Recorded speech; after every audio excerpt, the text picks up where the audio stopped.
Abraham Lincoln sits alone in the White House, opening his presidential mail, letters from congressmen and generals filling his desk, until one note catches his eye, a simple threat written with cold certainty. A warning that if he abolishes slavery in Maryland, he will be murdered. And Lincoln only smiles as he crumples the paper, because death threats have followed him since the day he was elected. Yet he knows the true danger is not in words on paper but in what waits for him tonight, unseen and already in motion. Across Washington, a man pushes through the doors of Ford's Theater. A man whose face is known across America, John Wilkes Booth, famous actor and admired celebrity, but beneath the charm lives fury. Months of listening to Lincoln speak of freedom, equality, and votes for former slaves have twisted into obsession. And when Booth learns that a special guest will attend the performance tonight, the decorations confirm it. Only one man receives such honor, and in Booth's mind, Lincoln is not saving the nation. He is destroying it. Proof that even Booth's own family has voted for him twice, a betrayal he cannot forgive, and after 2 failed kidnapping attempts, Booth believes fate has finally aligned. He knows Ford's Theater like his own home, every corridor and stairwell, every hidden corner. He knows the presidential box numbers. He knows where guards will stand, yet this is not a simple murder. In Booth's mind, Lincoln's death is the opening move in something far larger, a strike meant to shatter the Union itself, and tonight the final act begins. Earlier that day, Lincoln meets his advisors as the Civil War nears its end. 4 years of bloodshed between Union and Confederacy reaching a fragile conclusion. The South fought to preserve a slave-based economy, the North fought to hold the nation together, and now victory is within reach. But Lincoln speaks not of punishment, only reconciliation, welcoming the Confederate states back peacefully, while his Secretary of War demands trials and vengeance. And Lincoln answers with quiet resolve that the nation needs unity, not retribution, a vision that calms some and enrages others, including a certain actor already preparing to strike.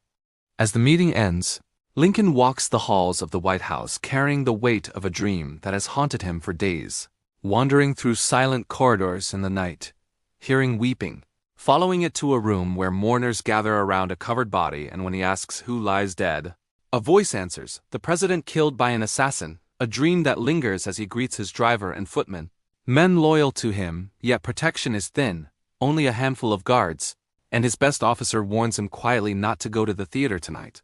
But Lincoln feels bound by duty and public promise, answering that the newspaper has already announced his attendance. Meanwhile, Booth rides through Washington, his plan forming with each step, securing a horse for escape, plotting a route south through Maryland into Virginia, where he hopes the Confederacy will shelter him.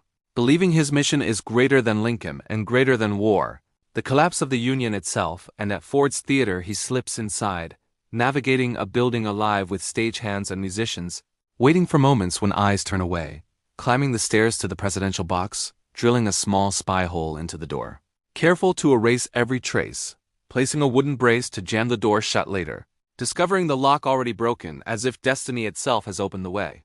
He leaves the theater satisfied, returning to his hotel where co-conspirators wait, men assigned to strike the Secretary of State and the Vice President, Booth laying out his plan, relying on his fame to pass guards, carrying a small but lethal pistol, the final instrument of history.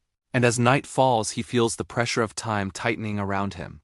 One chance, one narrow window, one line in a play that will mask the sound of a gunshot.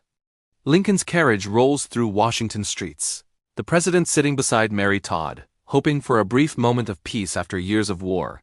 Arriving at Ford's Theater to applause from an audience of over 1,000, the orchestra playing, the crowd cheering, Lincoln bowing and taking his seat in the presidential box, unaware of the hidden hole, the broken lock, the wedge waiting to seal him in. Backstage, Booth moves like a ghost through familiar corridors, listening to the rhythm of the play, timing every step, adrenaline building, waiting for the precise moment when laughter will drown out violence. Yet doubt creeps in, the risk of discovery, the uncertainty of escape, and he briefly steps into a nearby saloon to steady his nerves, drinking whiskey beside men loyal to Lincoln, hearing casual insults thrown his way, replying with quiet arrogance that soon he will be the most famous man in America, then leaving with purpose restored. The play approaches its final act. Booth re-enters the theater, climbing the stairs, passing armed soldiers without noticing, reaching the door to the presidential box where an unarmed footman sits. And with a simple calling card, Booth is recognized and allowed to pass. The door closing behind him, the wooden brace wedged into place, sealing the room. And through the spy hole he sees Lincoln, laughing, relaxed, unaware that history is seconds away from changing. On stage, the actor delivers the line Booth has memorized, the joke that will trigger roaring laughter.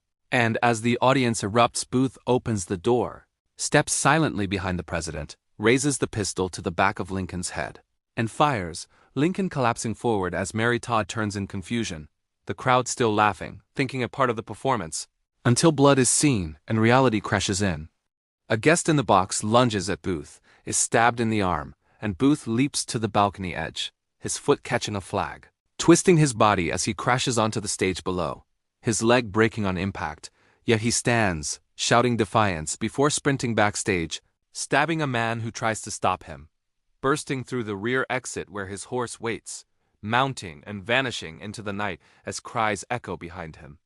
Across the street, Lincoln is carried into a boarding house, unconscious, while the man meant to guard him drinks in a saloon.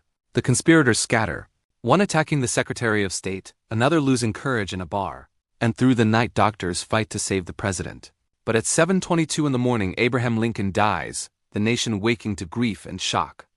Edwin Stanton immediately launches the largest manhunt in American history.